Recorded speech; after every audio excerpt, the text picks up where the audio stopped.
IAEA international atomic energy agency, अंतर्राष्ट्रीय परमाणु ऊर्जा एजेंसी।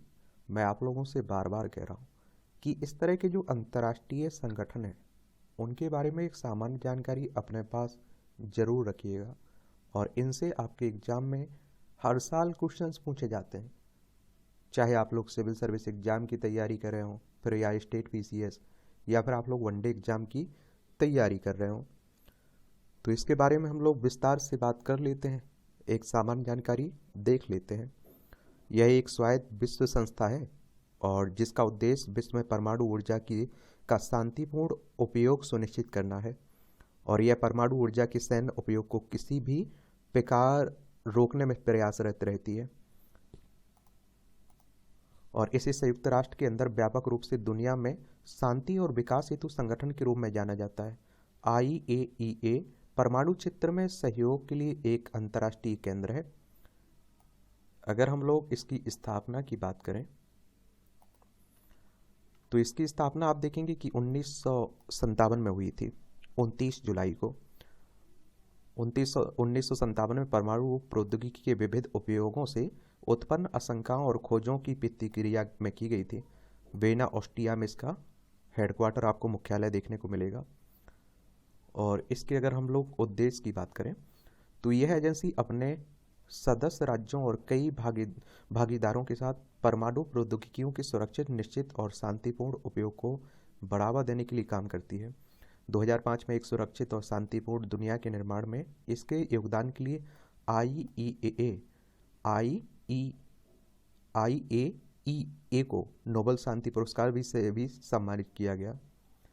अगर इसके कार्यों की बात करें तो यह एक स्वतंत्र अंतर्राष्ट्रीय संगठन है जो संयुक्त राष्ट्र महासभा को वार्षिक रूप से रिपोर्ट करता है, और जब भी आवश्यक हो IAEA सदस्यों की सुरक्षा और सुरक्षा दायित्वों के अनुपालन मामलों के संबंध में संयुक्त राष्ट्र सुरक्षा परिषद को रिपोर्ट भी करता है। और आप देखेंगे संस्था ने 1986 में रूस के चेरनोबिल में हुई नाभिकीय दुर्घटना के बाद अपने नाभिकीय सुरक्षा कार्यक्रम को विस्तार दिया था इसने। और IAEA सीधे संयुक्त राष्ट्र संघ के अधीन नहीं है, किंतु यह संयुक्त राष्ट्र महासभा और सुरक्षा परिषद को अपनी रिपोर्ट देती है। और इस संस्था के मुख्य 3 अंग हैं: राज्यपाल मंडल, बोर्ड ऑफ गवर्नर्स, सार्वजनिक सम्मेलन, जनरल कॉन्फ्रेंस, और सचिवालय। बोर्ड ऑफ गवर्नर्स में सदस्यों की संख्या 35 होती है, और जिनमें से 13 सदस्य पिछले बोर्ड से लिए जाते हैं, जबकि शेष 22 सदस्यों का चुनाव सामान्य सम्मेलन द्वारा होता है।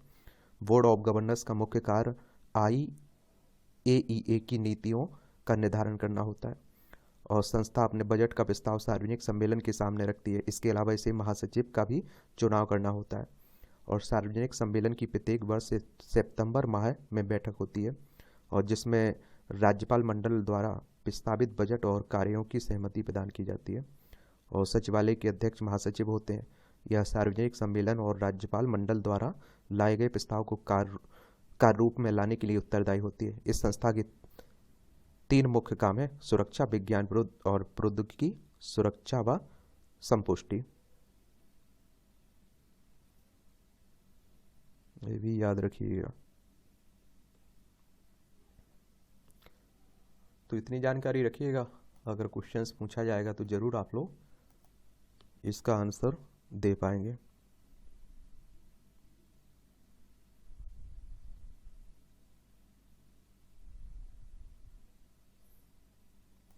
और याद रखिए, भारत 1957 में अपनी स्थापना के बाद से ये आप देखते हैं कि IAEA का संस्थापक सदस्य रहा है। 1957 में बना था ये। भारतीय परमाणु कार्यक्रम के जनक डॉक्टर होमी जे भाभा IAEA की सीट के रूप में वेना के चयन के लिए जिम्मेदार हुए थे।